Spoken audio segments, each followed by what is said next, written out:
제사 말씀드릴 거거든요. 제사 내지는 천도제예요. 천도제.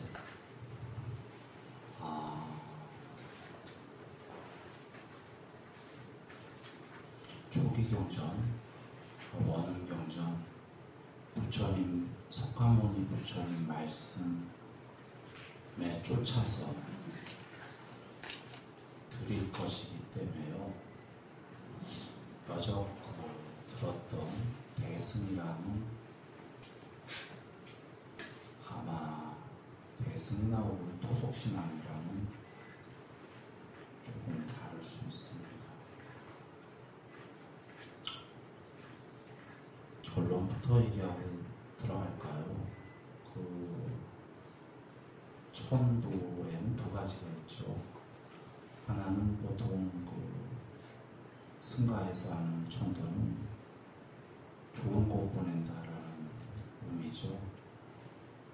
극락, 천상, 무당들, 그러니까 토속 민속적으로 하는 건 그런 좋은 곳 보낸다는 것도 있지만 비의 달라붙은 것을 천도시킨다 이런 의미로 쓸 때 천도라는 말을 씁니다. 조기경전에는요 천도라는 단어를 저는 못 봤습니다. 제가 본 곳 아래에서는 못 봤고 다 보진 않았는데 다 본 분들이 여러 사람 있기 때문에 확인을 해봤죠. 대충 천도가 없는 걸로 알고 있습니다. 그러니까 제3은 많이 있습니다. 천도. 그래, 정황상 천국을 보낼 수는 없다.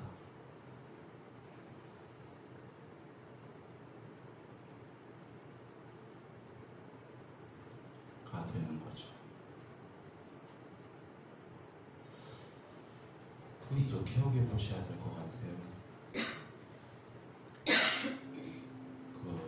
천국과 지옥 가는 것은요, 기본 이치가 자기가 얼마나 바르게 살았느냐, 개정애를 자기가 지은 업의 결과가 이 전체 우주의 법칙입니다.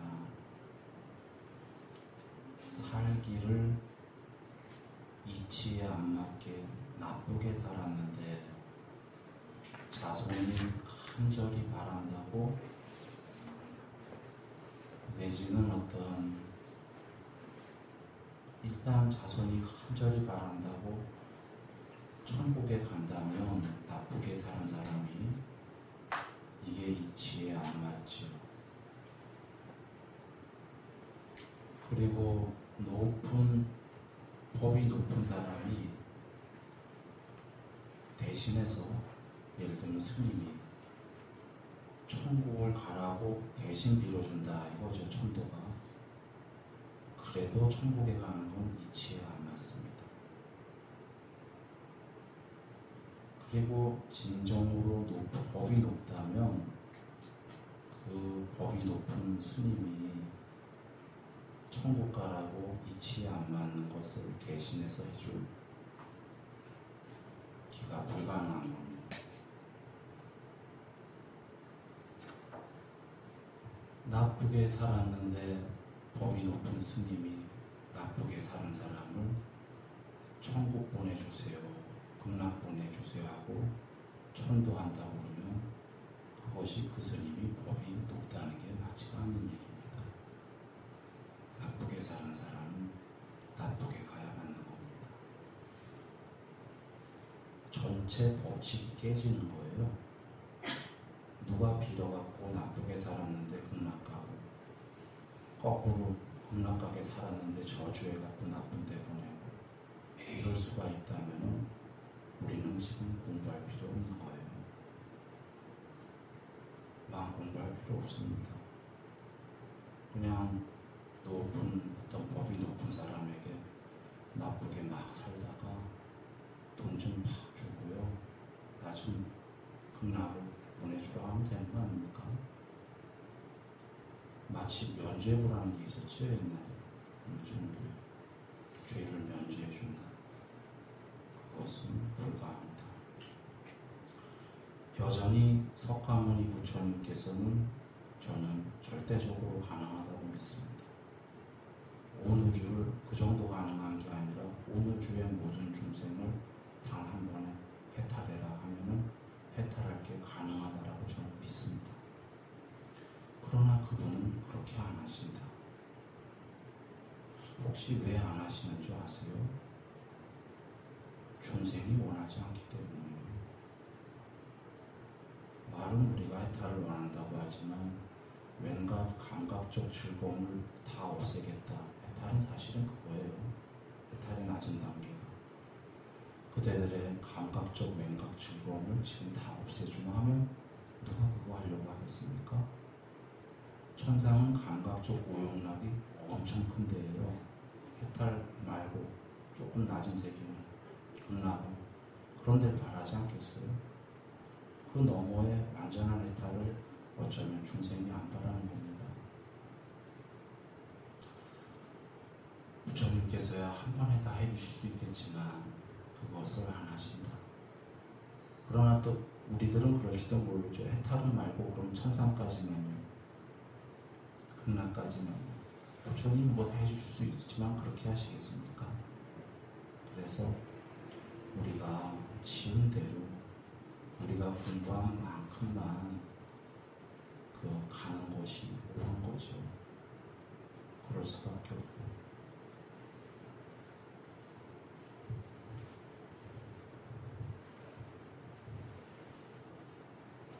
이치에 맞나요?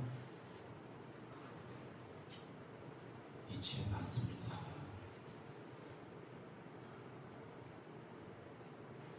나쁘게 살았는데 돈으로 아무리 갖다 줘버려도 돈으로 나쁘게 산 거를 선업으로 바꿀 수 없는 거고, 중간에 어떤 높은 스님한테 그 스님 사땡 스님인 거예요.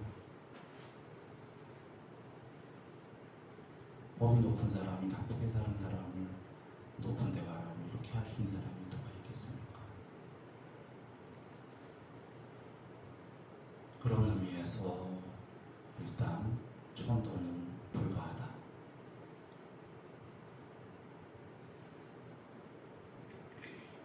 라는 얘기를 드립니다.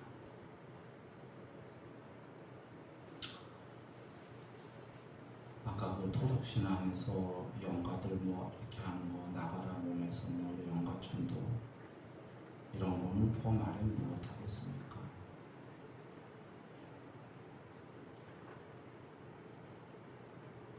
그래서 그것에 관련은 적습니다. 돌아와 얘기 드립니다. 제사 얘기인데요. 제사 말씀은 경에 많이 계셔요. 지금 여러분께서 보시는 누나들이 그 말씀 외에도 많은 말씀들이 원은 초기 경전에 제사의 공덕은 참으로 크다고 계십니다. 그러면 제사와 천도의 차이가 뭐냐는 거죠. 둘은 같습니다. 하나만 틀린 거예요. 하나가 뭐냐면 아까 천도는 제사 플러스 천국에 가십시오만 하나가 틀린 겁니다. 그러나 제사 지낼 때도 여러분, 제사 지낼 때 비록 천국에 못 간다 이렇게 알더라도 마음속으로 자식된 마음으로 혹은 어린 태아가 죽었다면 부모된 마음으로 좋은 곳 가기를 바라는 것은 사람의 인지상정이 맞죠. 그래서 우리도 제사를 지낼 때 사실 심정적으로는 천국 가기를, 좋은 곳 가기를 이렇게 하게 됩니다. 그리고 그렇게 해야 자식으로서 부모로서 도리가 마땅한 거예요. 제사 지내면서 안 좋은 곳 가라 이렇게 할 수 있는 건가요? 불가한 거죠. 좋은 데 가십시오. 좋은 데 가시기를 바랍니다. 이런 영혼이 담겨 있는 거예요. 제사 지낼 때도. 그래서 어떤 의미에서는 제사도 사실은 천도와 같은 겁니다. 그런 염원은 해야 된다예요. 그런 염원은 보시면 부모님의 은혜가 얼마나 막중하겠어요. 부모님의 은혜는 초기경전에서 어떻게 해도 다 갚을 수가 없다고 했어요. 왕과 왕비를 만들어 드려도 갚을 수가 없다. 그러나 갚을 수 있는 유일한 길은 법을 전해드려서 법으로 스스로 돈 닦게끔 하면 그것은 부모님의 은혜를 다 갚은 것이다. 유일한 길이다 그랬어요. 그 외에는 초기 경전에서 어떠한 방법으로도 부모의 은혜를 갚을 수가 없다. 그리고 초기 경전에서는 먹여주고 키워주고 이 세상을 가르쳐 주신 은혜, 이렇게 포괄적으로 나왔어요.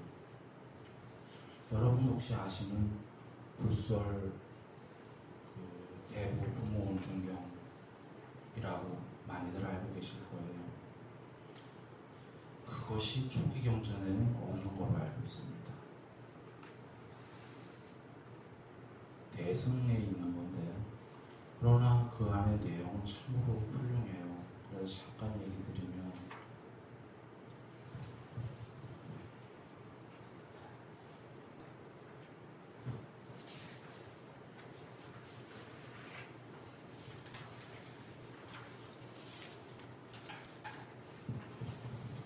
맨 뒤에 있습니다. 첫째, 아기를 베고 임신하고죠. 지켜주신 은혜이다. 해산할 때 고통받으시며 낳아주신 은혜이니 자식을 낳고 모든 근심을 잊으신 은혜이니 쓴 것은 삼키고 단 것은 먹여주신 은혜이니 마른 자리 골라 아기 눕히고 젖은 자리에 누우신 은혜이시니 젖을 먹여 길러주신 은혜이시니 더러운 것을 깨끗이 빨아주신 은혜가 있다. 멀리 떠난 자식을 늘 걱정해 주시는 은혜. 자식을 위해서는 나쁜 일도 마다하지 않는다. 자식을 위해서 10번째가 9번째가 중복이겠군요.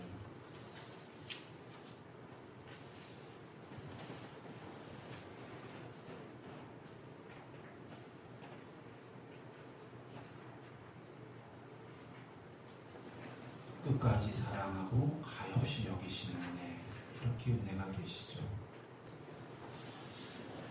여러분, 저번에 잠깐 얘기했지만 부모는 연민이 있는 거예요. 그 자비이사의 비입니다. 잔인함이 없는 연민의 마음인데, 이 연민은 동물도 있어요. 동물의 한거 가끔 보면 원숭이가 지 새끼가 죽으면 썩어 문드러지고 있는데 업고 다녀요. 애미가 죽은 거 아는데도 못 뛰어나요. 슬퍼가. 동물들도 지 자식은 그냥 끔찍합니다. 이것의 의미가 뭘까요? 본능적으로 그렇다는 게.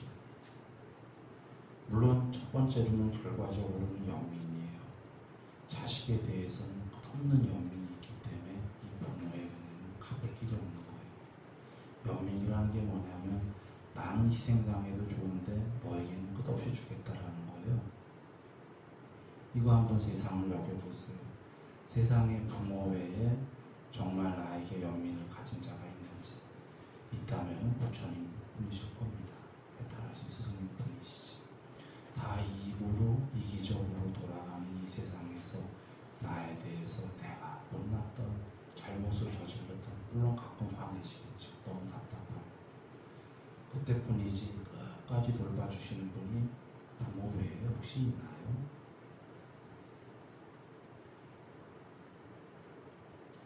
또 부모니까 당연히 당신은 그래야지 이렇게 여길지 몰라도 그건 당연한 게 아닙니다.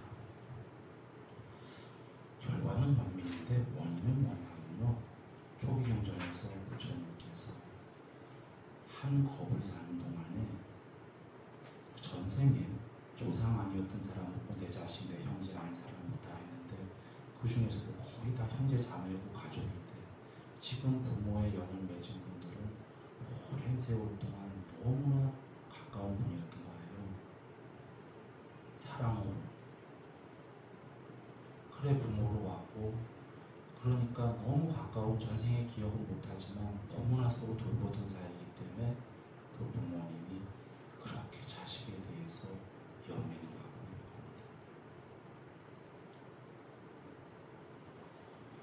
그런 연민을 갖고서는 모든 것을 보살펴 주시는 그 부모님에게 돌아가신 다음에 사실 제사를 지낼 때 제사지요. 제사지만 제사에 좋은 데 가시고 극락에 가시길, 왕생극락하시길 이런 마음이 드는 것은 자식의 인지상정을 받습니다. 그런 모든 영혼들이 있기 때문에 어쩌면 종교가 타협을 했는지도 몰라요. 우리들이 그런 영혼을 모두 갖고 있기 때문에 종교는 그냥 타협을 했다. 왜냐하면 오히려 그 영혼을 갖고 있는 사람들한테 보세요. 천국 못 가요? 이렇게 얘기해주면 어떻게 되겠습니까? 제사 돈이 안 들어오겠죠? 천도제가. 그런데 사실은 그 문제를 떠나서 가슴이 아픈 거예요. 그 자식. 극락은 못 가요. 천도제는 하는데 한다면 그 지푸라기라도 잡고 심정 아니겠어요? 보내고 싶은데. 거꾸로 생각해 보시면 알아요. 부모가 와닿지 않는다면 자식을 생각해 보세요. 우리 참 희한해요. 그 부모님보다 자식에 연민이 있으니까. 우리 부모님 우리한테 연민이 있어. 자식을 생각해 보세요. 어렸을 때 뱃속에서 유산이 됐다든지 낳았는데 자라다가 어렸을 때 어떤 일의 계기로 죽었다라는 거죠. 얼마나 가슴이 찢어지겠어요. 그때 자식이 죽을 때 뭐 시한부 생명이다 마지막 지켜볼 때 이제 죽을 거 의사가 3개월 남았습니다 하니까 어떤 부모가 3개월이구나 이제 3개월이면 갈 거니까 됐어 이러니까 더 가슴이 아프죠. 2달 남았습니다. 1달 남았습니다. 가슴이 찢어지지. 1달 남았으니까 1달밖에 없으니까 이제 가니까 괜찮아. 이런 부모 없을 거 아닙니까? 1달 있다 죽었어요. 죽었으니까 이제 괜찮아. 이런 부모는 없을 거예요. 죽고 나니까 가슴이 더 아픈 거야. 그러니 제발 이 아이가 보세요. 우리 심정이 다 그럴 거예요. 이 아이가 제발 좋은 곳 갔어요. 제발 극락 갔으면 이거 안 바라겠어요? 죽었으니까 어디 가든 나랑 상관없다. 이런 부모는 없을 거예요. 그것이 우리의 영혼이에요. 그런데 갔는데 높은 스님이 우리 아이를 위해서 천도제 부탁합니다. 스님. 그런 거 안 돼요. 그냥 아이 지은 대로 하는 겁니다. 하면 가슴이 얼마나 찢어지겠습니까?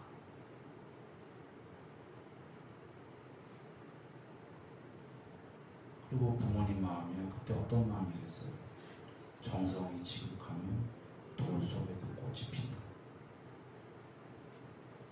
그 스님 말 안 믿을 거예요. 딴절 갈 거예요. 된다는 스님한테. 그래서 어느 스님이 됩니다 하면은 거기서 할 거예요.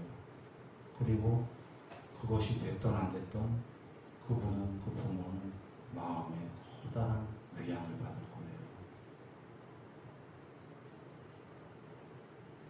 지푸라기 한올 희망이라도 천국 갔을 거라는 그 스님이 된다고 했으니까 믿음이 세고 또 할 바를 했잖아요. 이러니 사실은 이 곤란함을 이해됐어요. 안 된다고 해도 곤란한 거고 된다고 해도 곤란한 거예요. 안 된다고 하면은 그 사람의 가슴 아픈 걸 알기 때문에 법이 높은 스님이 연민이 있단 말이에요. 그 부모에게 그 사람이. 그러니 된다고 해야 되는데 된다고 하기에는 이건 거짓말이었다. 이런 중간에 있는 거예요. 그래서 이제 오늘 쭉 듣는 제사의 명분 말씀을 듣고 여러분이 잘 판단해서 해야 돼요. 양주. 그러니까 안 된다는 건 사실이지만 제가 안 된다고 했으니까 묻자듯이 저는 그래 이제 죽었으니까 뭐 알아서 가겠지가 이렇게는 아니잖아요. 우리 심지어 우리 또 우리 할 바를 해야 되거든요. 영민이 있기 때문에 안 되는 걸 하더라도 가슴에서 지극히 왕생극락하기를 바라는 거예요. 바래야 마땅하고요. 왕생극락을. 그리고 돌아와서 그런 얘기가 있지 않습니까? 안한 존자님하고 가섭 존자님하고 어디에 그 장자가 우리 집 와서 공양을 부탁합니다. 공양 갔더니 보통은 다 똑같이 대접하는데 가섭 존자님은 너무나 훌륭하게 대접을 하고 장자가 안한 존자님은 좀 형평은 없이 했어요. 우선 설합니다. 물론 진실인지는 알 수 없는데 그때 부처님께 여쭙죠. 안한 존자님께서 부처님 왜 저 장자가 이렇게 따로따로 이렇게 차별을 합니까? 가섭 존자는 잘 모시고 합니까? 부처님께서 전생에 그대들 둘이 도반이었다.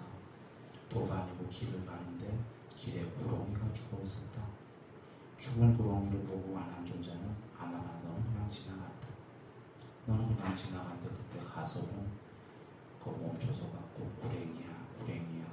요번 생은 네가 이렇게 할 수 없이 죽었지만 길 가다 모르는 구랭이에요. 다음 생에 좋은데 집 다음 생 사람으로 꼭 나가서 공부 열심히 지어서 왕생극락 해탈하기를 바란다 하면서 지나갔어요. 그래서 많은 생이 지난 다음에 그 장자가 고랭이였던 거예요. 고랭이들이 장자가 전생을 기억하는 건 아니죠. 기억은 못하는데 자기도 모르게 가섭 존자가 닿는 거예요. 이것은 아마 서로할지도 몰라요. 초기 경전에 없는. 그러나 지금 드리는 얘기는 비슷한 건데 초기 경전에 있는 말씀이에요. 부처님께서는 완전히 해탈하시기 전에 불살이었을 때 이생에서 도 닦으실 때에 꼭 음지에 있는 풀잎 하나마저도 풀잎아 괴롭지 않기를 모두 행복하기를 이 소원을 계속 가지셨어요. 그러니까 소원도 아니고 마음에서 우러나셨던 거죠. 너네들은 모두 행복해라. 지금 우리 예불문에 있는 말씀이 부처님 말씀이에요. 전부 다. 모든 존재들이 저기 올라오실 때 모든 존재들이 괴롭지 않기를 소원합니다. 이거 하나 계시고 모든 존재들이 행복하기를 소원합니다. 다 부처님 말씀이에요. 근데 부처님께서는 소원합니다가 아니었죠. 이제 우리 입장에서 소원합니다고 부처님께서는 그 당시에 보살님이셨을 때 모든 존재들이 행복하길 바란다. 괴롭지 마라. 이렇게 하셨기 때문에 석가모니가 주님 되셨어요. 여기에는 시사하는 바가 커요. 모르는 존재들에게마저 연민을 가진 부처님이에요. 연민을 좀 전에 얘기했죠. 연민을 가지신 분은 부모밖에 없어요. 모든 존재들에게 연민을 가지셨다는 건 모든 존재의 부모님이라는 얘기입니다. 아버지시라는 얘기예요. 아버지 부처님. 그러셨기 때문에 그분이 아버지가 되신 거예요. 거기에 자비이사의 뜻이 있는 겁니다. 하물며 우리가 모든 존재의 어버이, 영민을 갖기 전에 우리가 마땅히 해야 되는 것은 부모님에 대해서, 자식에 대해서 당연히 연민을 갖고 있어요. 부모님에 대해서 그 은혜의 막 충함을 내가 자식을 돌보듯이 알아야 되는 거죠, 사실은. 그걸 잘 모르고 있는 거예요. 그렇게 해서 그 염원을 닫고 제사를 하는 것이 요새 관습적인 언어로 그냥 천도제 이렇게 하고 있는 거고, 저희도 천도제를 하고 있습니다. 저희 밖에 합동 천도제도 있는데 제사 이렇게 하는 게 더 마땅해요, 사실은. 그런데 저희도 천도제다 이렇게 명칭을 그대로 쓴 데는 두 가지 이유가 있습니다. 하나는 일반적으로 관습적으로 쓰는 언어이기 때문에 집착 없이 제사의 성격은 분명히 이렇게 얘기 드리고 천국은 못 간다 하면서 집착 없이 일반적 언어를 쓰고 있는 겁니다. 두 번째로는 제사이지만 제사에 여러분의 간절한 영혼이 담긴 걸 알기 때문에 천도에 관한 간절한 영혼이 담길 것도 알고 또 그래야 마땅하기 때문에 우리 입장에서는 그래서 단순한 제사가 아니라 천도제다라는 명칭을 그대로 쓰고 있는 겁니다. 그리고 돌아와서 제사는 사실은 경외 제사는 많이 계신데 제사의 복은 우리에게 있다고 그러셨죠. 아까 그 가섭존자가 불행이에게 왕생극락하기를 해서 그 복을 받았듯이 부처님께서 모든 중생들이 행복하기를 해서 모든 위 없는 신들의 어버이가 되셨듯이 그 공덕은 그분에게 있게 되는 거예요. 그래 경에 나오는 그 제사의 공덕은 사실은 모두 나에게 있습니다. 그 맨 위에 32상경을 보시면 부처님의 32가지 훌륭한 상인데요. 32가지의 상을 갖고 나오면 그 전륜성왕 내지는 부처님인데 부처님이 되실 수 있습니다. 그런데 이 한 가지 상마다 부처님께서는 수없는 생에 수없는 공덕을 주셨어요. 그 중에 하나가 지금 손가락이 길고 몸의 털이 위로 향해 있는 상을 보시면 이게 이익과 관련되고 법과 관련된 말을 하는 자였다. 많은 사람들에게 분명하게 설명을 해주었고 생명들의 이익과 행복을 가져다 주는 자였고 법다운 제사를 지내는 자였다. 요 앞에 생략했지만 수없는 생에서예요. 수없는 생에서 부처님께서 법다운 제사를 계속 지내셨던 거예요. 그래서 법다운 제사를 지내니까 어떻게 됐냐면 털이 위로 다 솟은 거예요. 하늘로 향했다는 거예요. 법다운 제사는 전부 다 하늘로 향하는 겁니다. 그 뒤에 보면은 하늘로 향한 제사였기 때문에 복들이 다 뭐냐면은 살아서는 수없는 복이 있고 죽으면 바로 천상세계에 기쁨을 누리리라라는 복이 있게 되는 거예요. 내가. 그런데 법다운 제사는 뭔가요? 뒤에 쭉 나옵니다. 제가 요약을 해서 얘기를 드릴게요. 살생 제사에 있으면 안 된다. 전에는 뭐 이렇게 염소, 돼지 이런 거 잡아서 하지 않습니까? 살생이 안 된다. 제사상에. 이게 첫 번째 법다운 거고요. 제사를 지낼 때 오는 자들이 10가지 계목을 잘 지키는 자야 된다. 이것은 아까 살생 정도가 아니에요. 10가지 계목을 지키는 자가 여기서는 그 공부 못 닦는 분들이 스님들인데 아라한까지 나오셔요.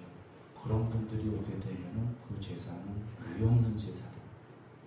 아마 여러분 그 절에 가서 스님께 제사를 그 대신하는 이유가 여기에 있을 거예요. 기원은.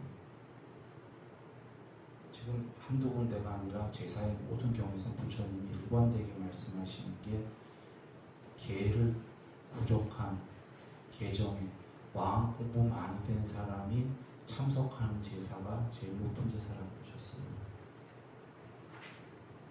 그러니 지금은 참석으로 다 나왔던 이유가 왠지 이해되세요? 왜일까요? 스님들은 제사 안 지내줬다는 거겠죠. 참석을 해줬다는 거죠. 전도 대신해주진 않았다는 얘기예요.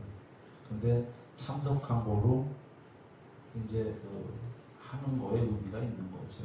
근데 그것이 이제 후대로 오면서 아마 대신해 주는 거로.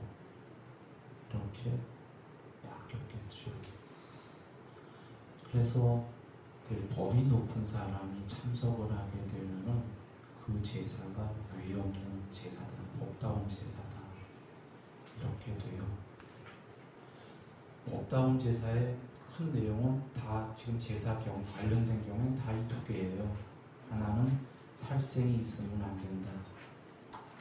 이거 잡아서 이게 작은 법이고, 큰 법다운 거는 계목이 높은, 뭐 꼭 출가 작은법은 이런 걸 따질 거 없어요.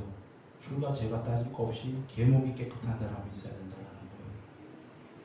개정해가 그 제사에 그렇게 되면은 의의 없는 법다운 제사가 되는 겁니다. 이 제사의 그 공덕을 많이 짓게 되면은 뭐 제사에 관련된 경우에 쭉 보시면은 그 수명, 용무, 명성, 행복, 힘이 커진다. 요번 생에 행복하고 몸이 무너진 다음에 법다운 제사를 지낸 사람은 바로 천상세계의 기쁨을 누린다. 이렇게 되어 있습니다. 그리고 이 제사의 공덕은 네 가지 보시 중에 두 번째에 위치해 있습니다. 첫 번째가 제일 높은 공덕이 법보시인데, 삼보에 보시하는 공덕은 무용는 법바치라고 하셨죠. 그것은 제사경마다 아마 지금 보시면 나오지만 그 진정한 참제사는 삼보에 보시하게 되면 그건 대를 이어서 제사 지내는 거다라고 참제사가 이렇게 나와 있고, 두 번째가 우리가 지금 하는 조상에 대한 제사, 헌공제사가 그 보시 중에 두 번째 보시가 돼요. 보시 다음에 그 다음에가 이제 재물보시, 행보시 이렇게가 나오는 겁니다. 그러니까 제사보시가 사실은 상당히 높은 위치에 있는 거죠. 그 이유는 여러분이 아마 아실 거예요. 재물로, 행동으로 남을 돕기 전에 내 가족부터 돌보지 않는다면 그것이 있지 않는 거죠. 그래서 그 제사보시가, 헌공보시가 두 번째에 와 있습니다. 그리고 이제 여기까지를 간략하게 얘기 드렸고, 죽은 다음에를 한번 얘기해 보죠. 죽은 다음에 화생, 뭐 난생, 태생, 습생, 화생 이렇게 네 가지로 나눌 수 있는데, 크게 두 가지로는 화생하고 화생이 아닌 경우예요. 화생은 뭐냐면 죽자마자 바로 태어나는 거예요. 부모가 필요 없이. 예를 들면 지옥하고 천상의 신들은 죽자마자 바로 태어나요. 부모 필요 없습니다. 임신하고 이런 게 아니라 그냥 바로 그 마음으로 이루어진 몸을 만드는 거예요. 거기에 맞는. 그 구조는 궁금하신 제가 이따 다시 얘기드릴 거고, 또 하나는 우리처럼 나오는 경우, 부모를 필요로 하는 경우, 이렇게 두 경우가 있는 겁니다. 부모를 필요로 하는 경우는 우리만이 아니라 동물까지도. 동물 부모가 필요하지요. 이렇게 두 개로 나눌 수가 있어요. 화생인 경우에 여겨보세요. 부모님이 되셨건 자식이 됐건 일찍 죽자마자 바로 그 세계에 태어났단 말이에요. 바로 이때 아까 앞에서 얘기 드렸다시피 내가 좋은 데 가고 이런 거 의미가 없다는 거 이해되시죠? 바로 태어났어요. 화생은. 그런데 그때 천국에 태어났다면은 조상이, 부모가, 제가 보통 부모님과 할아버지 할머니까지는 굉장히 친하기 때문에 꼭 제를 올려야 되는 분들인데, 그 뒤에는 잘 몰라도 조상이 지금 천국에 태어났는데 제사를 돌아가실 때 좋은 것까지 하고 올렸다면은 보고 있단 말이에요. 병에 계셔요. 기름 부어주신다. 축복을, 자손들에게 축복을 보낼 거라고. 살았을 때뿐이 아니라 죽었을 때도. 사실은 여러분이 제사를 안 지내도요, 부모님은 죽어서도 천국 갔다 오면 여러분에게 축복을 보냅니다. 아까도 얘기했지만 이 여민심 때문에 자식이 정말 호로 자식이더라도 축복을 보냅니다. 천상세계에서. 그런데 자식이 돌아가셨는데 돌아가시자마자 진정한 마음으로 지극한 마음으로 제사를 올렸단 말이에요. 그걸 보시고 천상세계에 바로 나셨다면 얼마나 축복을 보내겠어요. 부모 마음이라는 게 요새야 살기 좋아졌지만 예전에 얘기를 들어보니까 매혈, 피까지 팔아갖고 정말 어려운 시기가 있었다고 들었습니다. 피까지 팔아갖고 가족을 부양을 하고 자식이 그 어린애가 장난감 뭘 먹어요 필요하다고 사달라고 그러면 힘들게 가서라도 어떻게 예전에 구해오고 그러던 부모였지 않나요? 그랬었습니다. 자식을 위해서 뭐든 해주고픈 그런 부모 마음에서 천상세계에 살아서도 그래서 그 동서남북 얘기도 계셔요. 살아서 동쪽으로는 부모님을 잘 보셔라. 그럼 부모님이 살아서 먹여주고 키워주고 잘 가르쳐주고 잘 공양을 하게 되면 그 재산을 모두 자식에게 물려주고 몸이 무너진 다음에 천상세계에 만약에 태어나 있다면 모든 축원을 다 해줄 것이다.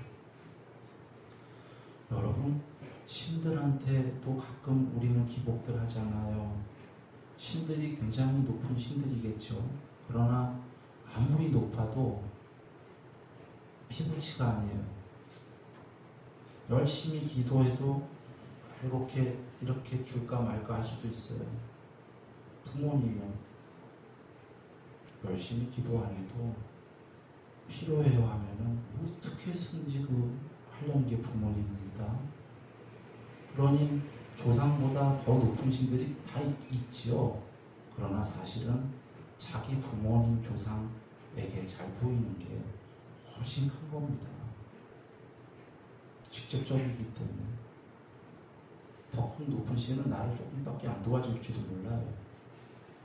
부모님은 비록 낮은 천상세계 갔다고 해도 아까 매열하듯이 그 주위를 맴돌면서 자손을 위해서 모든 축원을 쏟아부을 거기 때문에. 그래서 여러분 유교에서 부모님한테 때 되면 1년에 계속 제사 지내잖아요. 그런 이유 때문이에요. 모든 축원을 붓고 있는데 계속 그분들께 살아계실 때처럼 우리가 몸뚱어리가 살아있느냐는 잊지 말고 그분들에게 그렇게 제를 지내야 되는 겁니다. 그리고 만약에 지옥을 가거나 악귀로 갔다고 해보죠. 경에 계십니다. 지옥 가면은 아까 천도제가 의미도 없고요. 지옥 가는데요. 문제는 제사를 지내도 의미가 없다고 그랬어요. 제사를 지내도 몰라요. 못 오고. 그런데 아귀 조상은 아귀 부모님이 만약에 아귀가 됐다면 제사 지내야 된다고 그러셨어요. 아귀는 왜냐하면 먹는 루트가 2개밖에 없다고 그러셨어요. 배고파요. 동료 아귀가 주는 음식이나 자손이 바치는 음식밖에 못 먹는다고 그랬어요. 배고픈데. 그러니 아귀에 우리 앞에 돌아가신 분이 있다면 제사를 수시로 지내야 되는 거예요. 이거 바친다는 의미 잘 여기세요. 음복을 여기에 사과가 있다고도 아귀가 먹고 싶어도 못 먹는 거예요. 이거 드세요 해야지만 먹는 거예요.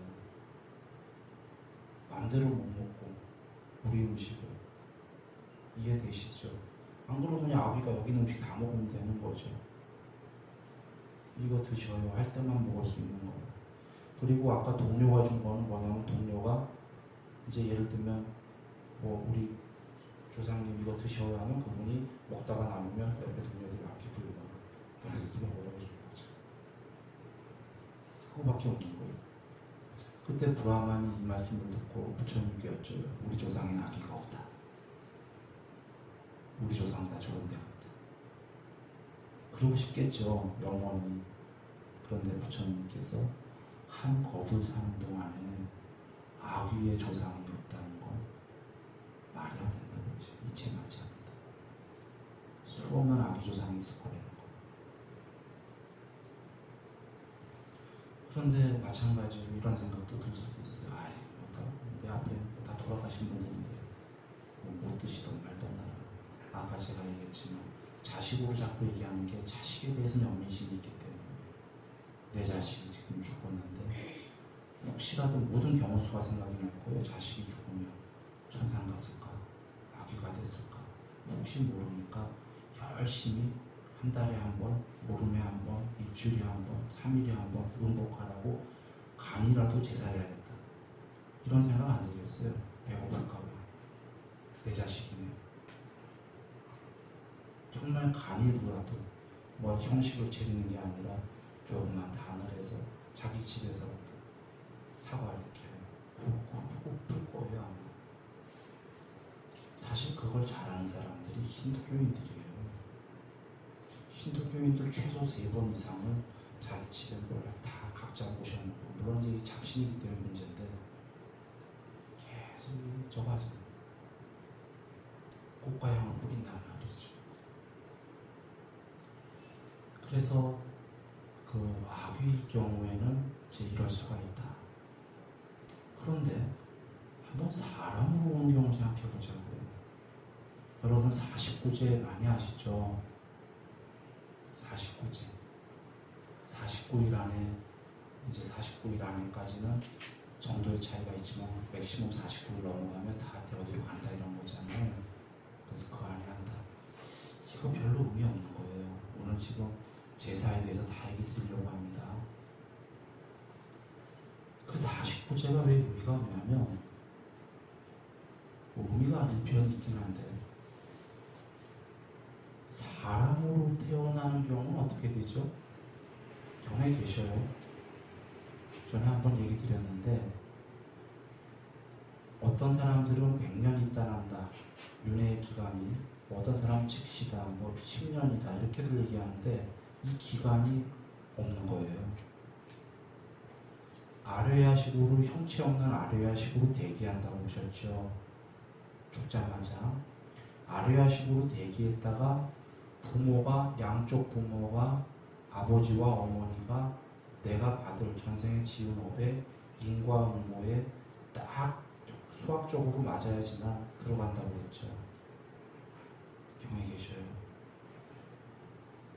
이게 그 수학적으로 딱 맞는 부모가 같이 그 합방을 하기까지에 나에게 10년이 걸릴 수도 있고, 아뢰야식에 100년이 걸릴 수도 있고 1000년이 걸릴 수도 있는 거예요. 딱 맞는 부모가 없으면 계속 대기 상태로 있는다 그러셨어요. 그럼 연수의 제한이 없잖아요. 언제 저기 나올지. 그런 겁니다. 그래서 아까 그 49일이 의미가 뭔가, 어쩌면 이제 그런 얘기들이 나와요. 49일 안에 이미 다 어디로 결정이 됐는데 그 이후에 제사를 또 왜 지내냐. 사실은 그 이후에도 내 자식이 지금 그렇게 대기 상태로 있다면 계속 마음속에 영원히 되지 않겠어요. 좋은 데 가기를 바라요. 사람이나 축생이라면 지금 대기 상태로 있는 거예요. 경에는 이렇게 계시죠. 그 여자와 남자가 잠자리를 같이 해도 입태가 되지 않는다. 입태가 되는 경우가 3가지. 1번 여자와 남자가 합방을 해야 된다. 2번 경수가 있어야 된다. 3번 그 아버지, 여자와 남자에 맞는 아뢰야식이 대기하고 있어야 된다.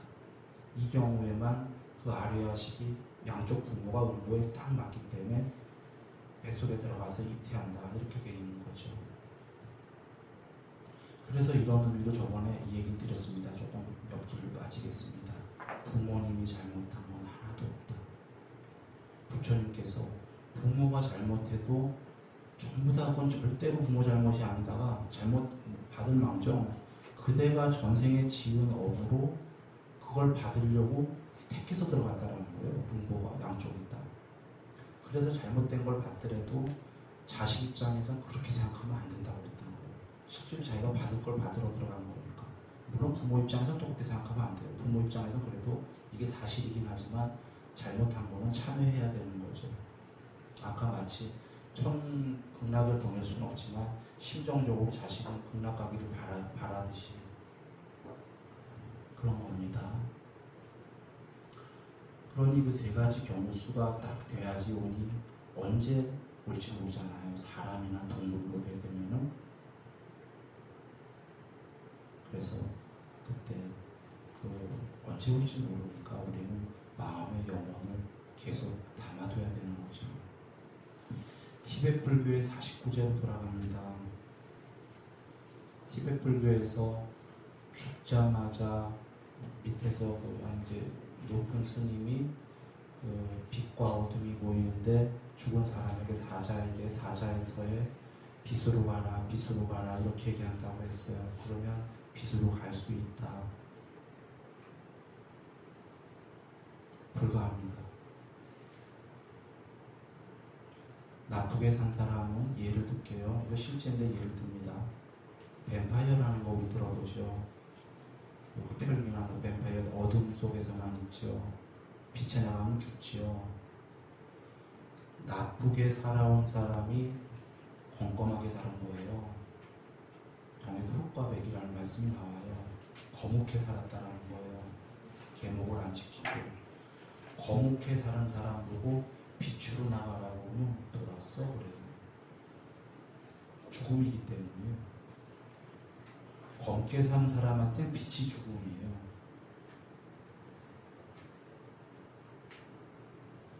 검게 산 사람한테 도덕이 높은 스님이 죽은 다음에 지금 이렇게 봅니다. 지금 죽자마자는. 그거 듣습니다. 죽자마자는. 왜 듣는지 좀 이따 얘기 드리겠지만. 듣는데 뭐라고 하냐면요. 저 스님 돌았어. 나는 지금 죽음으로 몰아가고 있어. 빛으로 가라는 게. 실제로 빛으로 가면 죽습니다. 타서. 어둡게 살았기 때문에. 껌껌하게 산 존재. 그래서 가라고 해도 못 가는 거예요. 그러니까 그것도 이치에 안 맞는 겁니다.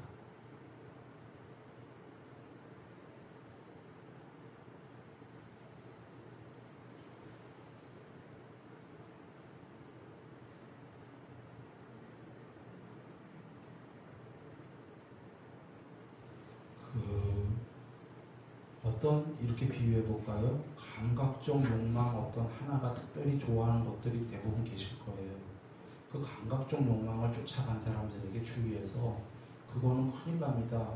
불구덩이에요. 불로 계속 가면 하더라도 그 사람은 계속 갈 거예요. 그 욕망이 좋아서. 그거와 같은 이치예요. 경에 실제로 계셔요. 부처님께서 어떤 사람이 출생이 되냐. 부처님 딱 보시면 안 돼. 그 사람만 모르는데 똥을 향해서 일로 매진하는 존재. 정말 똥은 아니죠. 이 똥 같은 거에 그 욕망을 품고 쫓아간다라는 겁니다. 누가 지옥 가냐? 사람 키 많은 숯불구덩이가 있는데 그거에 뒤는지 모르고 그거에 일로 매진하는 존재. 누가 악귀가 되냐? 얼룩덜룩하게 사는 존재. 얼룩덜룩이 뭐죠? 깨끗한 천이 아니고 이랬다 저랬다 산다는 거예요. 사람들 보면 그런 사람들 있죠. 이랬다 저랬다. 계목도 거짓말 했다 어떨 땐 안 했다. 이게 얼룩덜룩입니다. 얼룩덜룩하는 사는 존재는 가차없이 악이다 이러셨어요.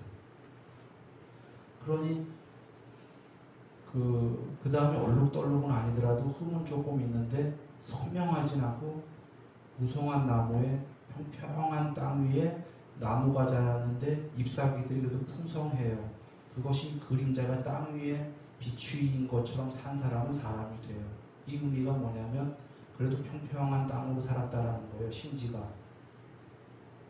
그리고 듬성듬성 잎사귀가 아니라 또 무성하다는 거예요. 그런데 아쉬운 건 무성한 초록색의 잎사귀를 선명하게 보면 신이 되는데 이걸 선명하게 볼 수 있는 존재가 아니고 땅 위에 그림자를 보고 있단 말이에요. 이런 존재들이 사람이 된다고 했어요. 다음 생.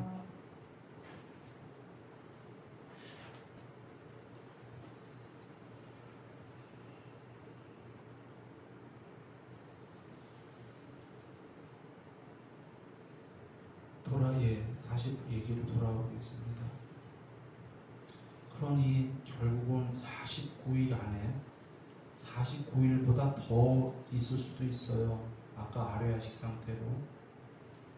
그래서 그렇고 하나, 그 다음에 어떠한 방법으로 또 밑에서 스님이 치더라도 듣기는 듣는데 갈 수 없다 얘기 드렸습니다. 어떻게 보는지 얘기 드릴게요.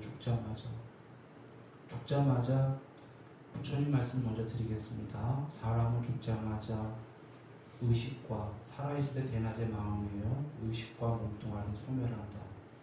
아뢰야식이 전이 돼서 재생의식과, 그러니까 새로운 의식과 체를 만든다. 이런 의미예요. 이게 윤회의 구조입니다. 풀어서 얘기한다면 여러분 죽자마자 지금 몸뚱아리 죽지요. 몸뚱아리 죽습니다. 지금 대낮의 마음 죽습니다. 대낮의 마음이 죽기 때문에 여러분 기억을 못하는 거예요. 대낮의 마음이 죽고 이것이 전부 다 저장된 하드디스크 같은 아뢰야식이 있어요. 아뢰야식에 모두 저장이 됐어요. 모두 저장된 게가 아뢰야식이 새로운 자기 인과 응보에 맞는 새로운 몸뚱아리, 체. 만약에 신이라면 마음으로 이루어진 몸뚱아리 이렇게를 만들고 새로운 재생의식이라는 건 뭐냐면 거기에 맞는 새로운 마음이 나오는 거예요. 이런 구조예요. 그래서 부처님께서 여러분 죽자마자 죽기 전에 바로 죽기 전에 일보 직전에 요원생 살아온 거 다 보인다고 그랬어요. 찰나에. 저는 봤습니다. 21살 때 종상이었고 다 봅니다. 에브리바디. 왜 보냐면 바로 죽기 일보 직전에 1번 잘못 사는 거 봐라 이겁니다. 지금 그대로 갈 거다 이겁니다. 갈 곳이. 2번 리와인드 시키는 거예요. 다음 생에 그 응보를 받게끔. 테이프 되감기. 그렇게 해서 맨 위에다가 요번생 살아난 걸 딱 놓는 거예요. 하드디스크 맨 위에. 참 놀랍습니다. 다 보이면서. 여기서 보입니다. 여기서. 죽었다 하는 순간에. 자기가 아니다. 죽었다. 그때 굴러갑니다. 찰나. 근데 여기서 굴러가는 이유도 있어요. 뇌 속에 있는 게 여기에 굴러갑니다. 그건 나중에 검증해서 보여드릴 수가 있어요. 여러분 다 보는 방법이 있거든요.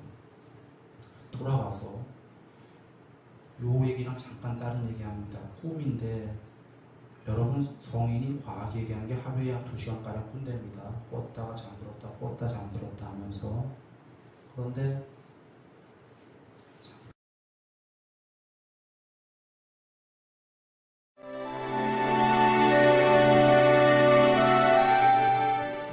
꿈을 꿀 때에 그 새벽에 안 일어나면 새벽 꿈 다 기억 못합니다. 하나도 기억 못하는데 꿈에서 깨게 되면 기억하죠. 꿈을 깨면 왜 기억하냐면 꿈의 마음에서 현실의 마음으로 돌아오기 때문이에요. 교차하기 때문에, 교집합. 그래서 당분간 기억하는데 그때마저도 꿈을 열심히 되새기지 않고 양치질하고 세수하고 나면은 꿈 잊어먹어요. 그 이유는 꿈이 왜 생기냐면 이런 겁니다. 현재 마음 잠든 거예요. 완전히 잠든 거예요. 깊은 잠에.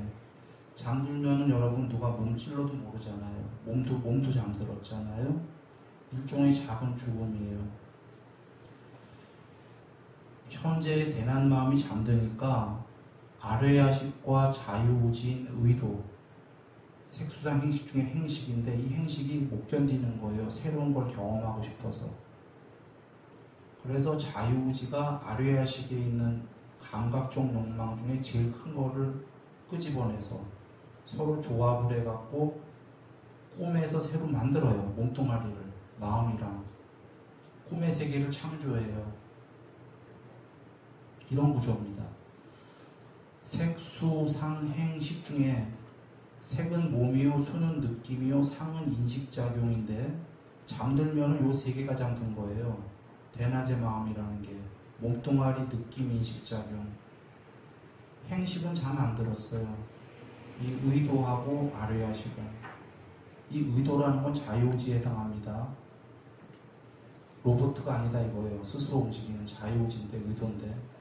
의도가 요 의도랑 아뢰야식이 나오면 둘이서 이게 윤회의 원인이에요. 여기서 도로 색소상을 만들어요. 꿈속에서 색 만들죠. 몸뚱아리. 꿈속에서 느끼시죠? 인식작용 다 있죠. 다 있죠. 새로 만들었는데 그 꿈속에 나와 현실에 지금 대낮에 나는 뭐가 다르고 뭐가 같냐면 같은 점은 똑같은 아래아식에서 만들어진 애기 때문에 성격이 똑같아요. 경향성. 꿈속에 나와도 다 못 참아요. 더 못 참아요. 꿈속에는 더 사실적이에요. 못 참아. 그래서 똑같은데 다른 점은 뭐냐면 둘이 기억을 못해요. 둘이 마음이. 왜 그러냐면 꿈의 얘는 대낮에 색소상이 잠든 다음에 행식이 새로 만든 애예요. 색소상을. 그리고 현실로 깬다라는 건 도로 색소상이 죽어버리고 현실의 색소상이 도로 나오는 과정이에요. 그러니까 똑같은 아류아식에서 대낮에 얘는 죽었고, 예를 들면 색소상이 다시 얘가 또 만들었고 꿈에 얘가 다시 죽고 현실에 얘가 나오고, 이러니까 둘이 기억을 못하는 거예요. 잠깐 교집합동하는 기억을 하지만 사실은 지금 다중인격을 과학에서 얘기를 못하고 있는데 똑같은 구조예요. 다중인격자가. 그런데 이 얘기를 왜 드렸냐면은 여러분 꿈이 그냥 있다고 생각하시면 안 됩니다. 꿈이 많은 거를 반증을 해주는데 첫째로는 꿈이 자유의지가 있다는 걸 반증해 주는 거예요. 의도가 있는 모든 존재는 꿈을 꿔요. 동물도. 무쇠로 만든 로봇은 꿈을 못 꿔요. 의도가 없기 때문에. 깡통 로봇이기 때문에. 근데 공상과학 영화에 나오는 인조인간들 있죠. 자기가 스스로 움직이는. 이런 만약에 이게 과학이 이게 인조인간을 만들 수 있다라면 가정하래. 그 인조인간은 깡통으로 만들었더라도 꿈을 꾸는 거예요. 스스로 움직인다는 게 자유의지가 있다는 거예요. 의도가 있고 깡통 로봇도 아래아식은 있어요. 하드 디스크가 프로그램이. 다만 스스로 못 움직이는 게 디스크가 그 아래아식에 칩이 있더라도 의도가 없기 때문이거든요. 그래서 사람 명령 따라 움직이는데 자유의지가 있기 때문에 스스로 움직이는 거예요. 스스로 움직이는 존재들은 그것이 아무리 하찮은 생물이더라도 다 꿈을 꾼다. 근데 지금 과학자들이 그 뭐 영장류만 꿈꾸고 뭐 미세한 애들은 꿈 못 꾸는 것 같다. 이건 아직 몰라서 하는 얘기예요. 꿈들이 생각이 작은 애들은 굉장히 작게 꿈꾸기 때문에 발견하기가 쉽지가 않아요. 생각이 많은 존재들이 복잡하게 꿈을 꾸는 거고 단순할수록 아주 단순하게 꿔버리기 때문에. 그러면 그걸 알 수가 있고 이 꿈이 있다라는 게 윤회의 결정적인 반증이에요. 한번 생각해 보세요. 꿈이 이제 생기는 구조는 알았어요. 의도하고 아래아식이 있어서 새로 만든다라는 걸 알았는데 꿈에서 왜 만들겠어요? 새로운 걸 경험하는 사람은 만들고 싶잖아요. 경험하고프면 새로운 욕망이 있으면.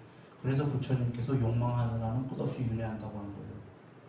혹은 부처님께서 이 꿈에서도 윤회가 끊어지지 않은 어리석은 인간아 이러신 거예요. 똑같은 거예요. 지금 사람이 죽으면 죽자마자 현재 마음과 몸은 죽고 색소상은 행식은 그대로 있잖아요. 행식이 새로 만드는 거예요. 색소상을. 그래서 윤회가 끊어지려면 행식이 소멸해야 된다 하신 거예요. 12연기의 두 번째인 게 행이고 세 번째가 아류아식이죠. 두 번째, 세 번째가 소멸해야 첫 번째인 무명이 소멸한다 이렇게 하신 겁니다. 행식이 있는 한은 끝없이 색소상을 만듭니다. 자, 그럼 원래 얘기로 돌아가겠습니다. 이걸 왜 드렸냐면 죽자마자는 기억해요. 오바랩하기 때문에. 교차하기 때문에. 죽자마자는 보인다 이런 거예요. 이제 넘어가면은 어떤 세계로 가면 이제 기억이 안 나는 거예요. 아까 우리가 꿈에서 깼을 때는 잠시 생각나듯이. 그러면 죽자마자 본단 말이에요. 지금 자식이 우는 거를. 영화에서 보면 뭐 이렇게 영화 같은 쏙 이렇게 빠져나와서 이렇게 쳐다보고 있지 않습니까? 위에서. 보고 있어요. 이것이 이제 만약에 부모님이 돌아가셨다면 부모님이 보는 거고, 자식이 죽었다면 자식이 지금 보고 있는 거예요. 어버이를. 그런 의미를 이제 아까 1.49를 그렇게 얘기한 걸 거예요. 그 안에 한동안 못 떠나고 보고 있는데 이게 원통이 많으면 못 떠나요. 보통은 쓱 이렇게 이제 다시 이렇게 해서 보인단 말이에요. 보여도 여러분 꿈에서 깨고 나면 꿈에서 아무리 황당해서도 아 이거 꿈이었어 하고 지나가 버리죠. 털어버리죠. 차원이 달라지면 꿈처럼 여겨져요. 즉 죽어서 새로 이렇게 쑥 이렇게 저기 되면은 아까 현실적인 세계가 현실 같지 않아요. 대부분 그냥 어여가는 거예요. 어여가는데 못 갈 때는 원망이 많으면, 애증이 많으면 쉬 못 떠나는 거죠. 그런데 여러분 한번 거꾸로 우리가 이제 그 죽은 사람이 우리 입장이라고 생각해 보죠. 우리인데 부모님이나 그 내 자식이 이제 그 살아있고 내가 죽었는데 영혼을 갖고 제사를 지내면서 좋은 데 가기를 이걸 바랍니까? 지금 보이는데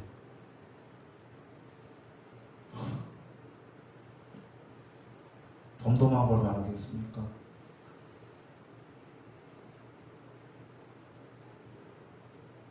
예, 마지막 가는 길에 모든 걸 다해서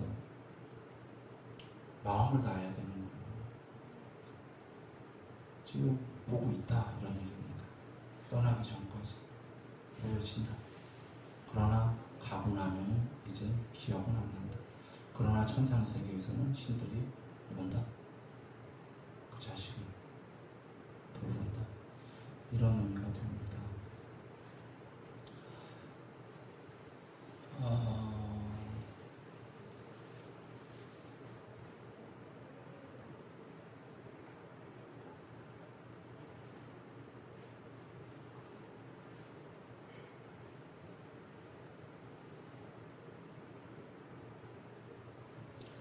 그래서 이제 시간 다 됐고요.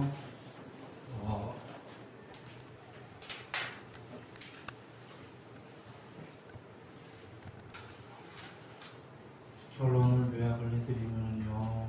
오늘 말씀드린 그대로 잠깐 요약을 하면 천도가 그 천국 보내는 건 어떤 경우든 불가하답니다. 불가하다. 이제 제사는 부처님께서 제사에 대해서는 공덕이 너무 크다고 그랬고 보시 중에서도 법보시 다음으로 두 번째 보시로 나오고요. 제사의 복은 이루 말할 수 없습니다. 그러니 다른 보시도 하는 우리들인데 이것은 더 큰 보시인데 제사의 보시는 해야 마땅하고 그 다음에 부모님, 자식 늘 사실은 제사를 그 시간 되는 대로 간소하게라도 잘 그 계목을 잘 지키면서 하는 것은 복이 참으로 큰 겁니다. 그리고 받들어 행해야 할 것, 부처님이 받들어 행하지 말아야 될 것, 늘 이 생각을 하라고 주는데 제사는 받들어 행해야 마땅한 것에 늘 속합니다. 그래서 그런 마음으로 하시고, 그리고 그 부모 마음을 자식, 그 사람 마음의 인지상정이기 때문에 왜 모르겠어요. 염원을 담아서 하세요. 극락왕생하소서 하고. 그게 또 마땅한 겁니다. 그러나 알고는 계시라 그런 얘기입니다. 그렇게 갈 수는 없다. 지은 대로 간다. 그러나 마음은 그렇게 가셔도 된다. 끝내기 전에 이 부모 곤충병에 나온 얘기 잠깐 드리고 있습니다. 이와 같이 기르고 보살피며 어서 어른이 되기만을 바라셨다. 마침내 자식이 다 자라면 오히려 불효를 하고 부모와 더불어 말을 하는데 또 그 언행이 공손치 못하고 눈을 부라리고 눈을 흘기며 부모와 형제들을 속이고 능멸하며 거긴 없습니다. 예, 보시는데 형제 간에 욕하고 때리며 친척들을 헐뜯는 등 예절과 직무가 없다. 또 스승의 가르침도 따르지 않으며 형제 간에 한 말도 어긴다. 어디를 가거나 돌아와서도 어른 꾀하려지 않고 언행이 교만해지고 제 마음대로 일을 처리한다. 이런 일은 부모로서 훈계하고 백부나 숙부들도 이를 타일러야지. 귀엽게만 보고 어른들이 감싸주면 차차 자라면서 사나워지고 삐뚤어져서 잘못을 일러주면 오히려 성을 내고 원한을 품게 된다. 또 좋은 벗은 버리고 악한 친구들과 어울려 이런 습성이 몸에 배서 마침내는 관기 어린 개교를 꾸미고 남의 꾀임에 빠져 타향으로 도망치거나 부모를 배반하여 집을 떠나 고향을 등지거나 혹은 장사꾼이 되거나 병졸이 되어 쌈터에 나가는 등 떠돌다 장가라도 들면 거기에 얽매여서 영영 집에 돌아오지 못한다. 혹은 타향에서 지내는 동안 근신하지 않고 함부로 굴다가 남의 꾀임에 빠져 사건에 관련되어 관가에 잡히어 끌려다니거나 억울한 형벌을 받고 감옥에서 목에 칼을 쓰고 발목에 사슬을 차기도 한다.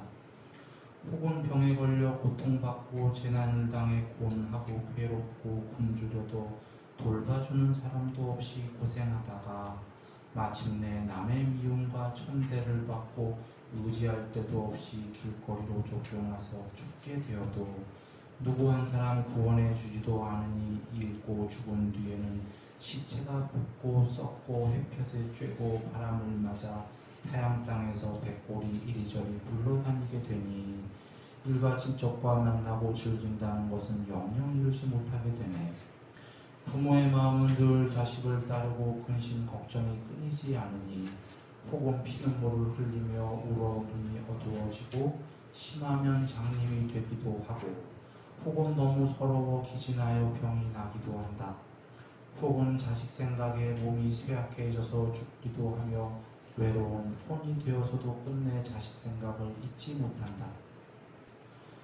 또 듣자하니 자식이 효도와 의리를 숭상하지 않고 나쁜 무리와 어울려 건달패가 되어 해로운 일만 즐겨서 하고 다툼질이나 도둑질로 마을의 풍속을 어지럽히고 술과 노름을 일삼고 많은 잘못을 저질러 형제들에게 누를 끼치고 부모를 괴롭히고 행패를 부리며 새벽에 집을 나가면 밤늦게 돌아와서 부모의 근심을 더해주고 부모가 어찌 지내며 추운지 더운지도 아랑곳하지 않으며 조속 초하루 보름이 되어도 문안드리지 않으며 부모를 편히 모실 생각은 아예 하지도 않으며 부모가 늙고 쇠약해지면 남이 보기 부끄럽다고 화를 내고 구박을 한다.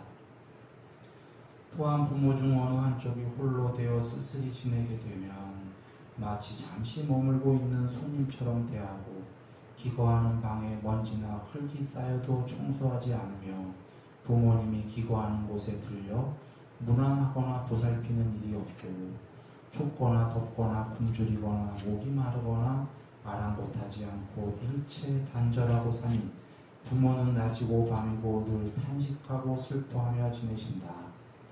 혹 맛있는 음식이 있으면 마땅히 부모에게 먼저 드려야 하거늘 그러지는 않고 겉으로는 부끄러운 채 하고 남이 흉을 본다면서도 제 아내나 자식에게만 갖다 주는 등 이런 짓은 추하고 힘들고 또 부끄러워도 개의치 않는다. 또 아내나 첩과의 언약은 무슨 짓을 해서라도 다 지키면서 어른의 말과 꾸지람은 전혀 어려워하거나 두려워하지 않는다. 혹 딸 자식인 경우 시집가기 전에는 모름지기 효손하다가도 일단 남의 아내가 되어 출가하면 차츰 불효하게 된다. 부모가 조금만 꾸짖거나 나무라면 곧 노여워하고 원망하면서도 남편이 꾸짖고 심한 말을 하면 참고 달게 받는다. 그뿐 아니라 성이 다른 시집 친족들에게는 정을 베풀고 급진하면서도 친정 혈육들은 오히려 멀리한다. 혹 남편 따라 멀리 타향에 가게 되면 늙은 부모와 이별하고도 그리워하거나 사모하지 않으며 소식마저 끊어져 부모들은 창자가 끊어지고 거꾸로 매달리는 것 같은 고통을 받으면서 늘 보고 싶어 하기를 목마른 사람들이 물을 찾듯이 잠시도 잊지 못한다. 부모의 은공은 한량없고 가히 없어 불효하는 허물을 졸지에 이루다 말하기 어렵다. 이렇게 불효했는데도 사실은 그 영민으로 내리사랑으로 부모님이 자식을 이렇게 키우시는 겁니다. 첫째 아기를 빼고 지켜주신 은혜이니 오랜 것 동안의 막중한 인연으로 오늘날 어머니의 태를 빌어 다리 차서 오장이 생겨나고 7달의 육정이 열리니 어머니 몸은 태산처럼 무거워 바람만 불어도 조심되고 비단 옷은 두고도 안 걸치고 경대에는 먼지만 쌓이네. 해산할 때 고통받으시며 낳아주신 은혜이니 아기를 베고 10달이 지나서 어려운 해산달이 하루하루 다가오니 아침마다 중병 걸린 사람 같고 나날이 정신마저 흐려지듯 그 어려움은 글로 적기 어렵구나. 근심과 슬픔이 가슴에 가득하여 친족에게 슬픔을 호소하고 죽지나 않을까 두려워하시네. 자식을 낳고 모든 근심을 잊으신 은혜이니 인자하신 어머니가 그대 낳던 날 오장육부를 쪼개고 해치는 듯 몸과 마음이 모두 끊기는 듯하고 마치 양을 잡은 자리처럼 피 흘렸어도 아기가 건실하단 말 들으시며 그 기쁨이 더하고 또 더하네. 그러나 기쁨 뒤에 다시 슬픔이 일어나니 그 고통이 몸과 마음에 사무친다. 넷째, 쓴 것은 삼키고 단 것은 먹여주신 은혜이니 부모의 은혜가 깊고도 무거워 사랑과 보살핌 잠시도 잊지 않고 단 것은 먹이시고 먹이시느라 잡숫지 못하고 쓴 것은 잡수시되 찡그리지 않는다. 지중하신 애정 누를 길 없어 그 은혜 깊은 만큼 슬픔도 더하시니 언제나 자식들만 배부르면 인자하신 어머니는 굶어도 좋다. 다섯째, 마른 자리 골라 아기 눕히고 젖은 자리에 누우신 은혜이니 어머니가 온통 몸이 젖어도 아기만은 한사코 마른 자리에 눕히고 두 젖으로 아기의 주림배를 채워주시고 옷소매로 추위를 막아주신다. 아기 걱정에 단장을 설치시고 아기의 재롱으로 기쁨을 삼으니 오직 아기의 편안만을 생각하시고 인자하신 어머니는 편안함을 바라지 않는다네. 여섯째, 젖을 먹여 길러주신 은혜이니 인자하신 어머니의 은혜가 땅이라면 엄하신 아버지는 하늘이라네. 덮어주고 안아주신 어머니 은혜, 아버지의 은혜도 그와 같아서 눈이 비록 없어도 미워하지 않으시고 수족이 불구라도 싫어하지 않는다네. 내 속으로 친히 낳은 자식이기에 종일토록 아끼시고 가엾이 여기시네. 일곱째, 더러운 것을 깨끗이 빨아주시는 은혜이니 예전에 그리도 고우시던 그 얼굴, 풍만하고 아리답던 그 잣대, 푸른 버들잎 같은 두 눈썹, 양보른 붉은 연꽃잎 같으시더니 은혜가 깊을수록 그 모습 쓰러지고 부정한 것 빠시느라 상하시어도 오로지 자식 걱정하시느라 인자하신 어머니의 얼굴이 바뀌셨네. 여덟째, 멀리 떠난 자식을 걱정해 주신 은혜이니 죽어서 헤어짐도 잊기 어렵거늘 생이별은 더욱더 마음 아픈 것. 자식이 집 떠나 타향에 가면 어머니의 마음도 타향에 있다. 낮이나 밤이나 마음은 자식조차 흐르는 눈물 몇천 줄기인가. 새끼를 사랑하는 원숭이처럼 자식 생각에 애간장이 끊어지시니 아홉째, 자식을 위해서는 나쁜 일도 하시는 은혜, 강산같이 중하신 부모님 은혜, 그 은혜 깊고 깊어 갚기 어렵다. 자식의 괴로움을 대신 받기 원하시고 자식이 고생하면 어머니 마음도 편치 않네. 먼 길 떠난다는 말만 들어도 가는 길 잠자리는 죽지 않을까. 아들, 딸의 고생은 잠깐이지만 어머님의 마음은 두고두고 쓰립다. 열째, 끝까지 사랑하고 가엾이 여기시는 은혜이니 부모님 은혜는 깊고도 무거워라. 사랑하는 그 마음 마르지 않아. 앉으나 서나 마음엔 자식 생각뿐. 멀리 있거나 가까이 있거나 자식 생각 떠나지 않네. 어머니의 나이 100살이 되어도 여든된 자식을 걱정한다네. 이 같은 어머니의 사랑은 언제 끝나랴. 명이 다하시면 그제서야 끝일까. 우리가 지금 자식에 대한 연민은 분명히 있는데요. 부모님은 우리를 자식이니까 우리에 대해서 이렇게 연민이 있는데 늘 지금 보시면 우리 자식들이 우리 마음 모르듯이 우리가 우리 부모님 마음 모르는 거 맞습니까?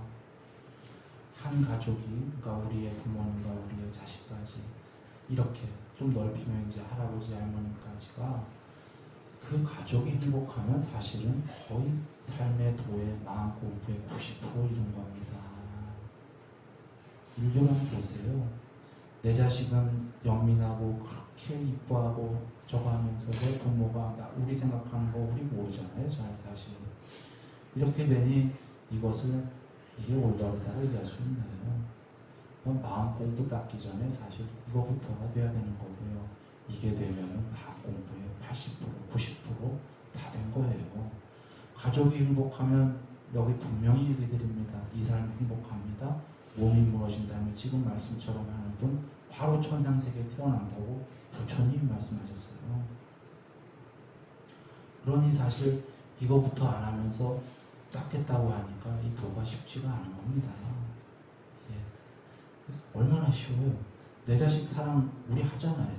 그렇게 하듯이 우리 부모가 우리 사랑하는 거 분명히 알잖아요. 그럼 내 자식 사랑하듯이 우리 부모님한테 해야죠. 예. 그리하면 되겠습니다.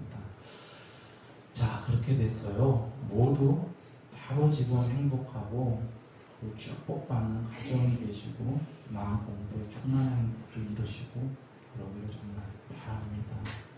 오늘 행복하십시오. 양석 강의를